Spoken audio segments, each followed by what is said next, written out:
AP MLC ఎన్నికలతో విశాఖలో సరికొత్త రాజకీయం వేడి చెలరేగుతోంది. వైసీపీ గుడ్ బై చెప్పిన కొనతాల, మరోవైపు ఆ పార్టీ తీర్థం పుచ్చుకోనున్న బొత్స దీనికి ఆజ్యం పోస్తున్నారు. ఉత్తరాంధ్రలో వైసీపీకి బలమైన గలం కరువైన నేపథ్యంలో బొత్సను పార్టీలోకి తీసుకుని ఆయనకే ఎమ్మెల్సీ సీటు కేటాయించాలని జగన్ భావిస్తున్నట్టు సమాచారం.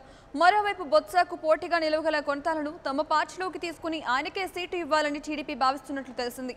ఈ నేపథ్యంలో విశాఖ ఎమ్మెల్సీ ఎన్నికలు సరికొత్త వేడిని రగిస్తున్నాయి. దీనిపై 99 టీవీ ఫోకస్.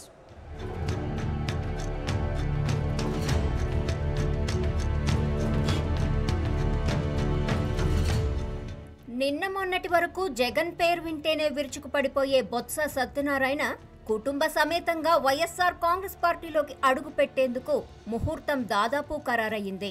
ఈ ఫ్యామిలీ ప్యాక్ ఎంట్రీపై వైసీపీ నేతలు కార్యకర్తలు గుర్రుగా ఉన్నప్పటికీ ఉత్తరాంధ్రలో ఆ పార్టీకి బలమైన నేత లేకపోవటం, ఉన్నవారి మధ్య సమన్వయం లేకపోవటంతో పార్టీకి బలమైన అండ కావాలని అధిష్టానం బొత్సపై కన్నేసింది. ఈ నేపథ్యంలోనే బొత్సను పార్టీలోకి తీసుకోవడంతో పాటు ఆయనకు ఎమ్మెల్సీ సీటు కూడా కేటాయించాలని నిర్ణయించింది.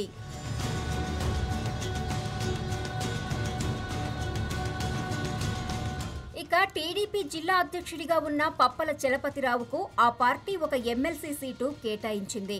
మిగిలిన సీటు కోసం గంట, అప్పలనాయుడు తమవారికే ఇప్పించుకోవాలని తీవ్రంగా ప్రయత్నిస్తున్నారు. అయితే వైసీపీ నుంచి బొత్స బరిలోకి దిగుతున్నారన్న నేపథ్యంలో గట్టి పోటీ ఇచ్చే వ్యక్తినే రంగంలోకి దింపాలని టీడీపీ భావిస్తోంది. ఈ నేపథ్యంలోనే వైసీపీ నుంచి బయటకు వచ్చిన కొనతాలపై టీడీపీ కన్నేసింది. మంత్రులు యనమల, అయ్యన్న ఇప్పటికే కొనతాలను కలిసినట్లు సమాచారం. ఏజెన్సీలో కొనతాలకు ఉన్న బలం అతని విజయానికి దోహదం చేస్తుందని టీడీపీ భావిస్తోంది.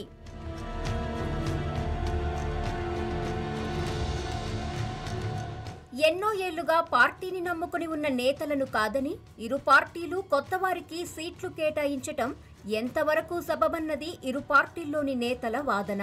మరికొద్ది రోజుల్లో జరగనున్న ఎమ్మెల్సీ ఎన్నికలే ఈ పార్టీల అధిష్టానం నిర్ణయం ఎంతవరకు సమంజసమో తెలియజెప్తాయి.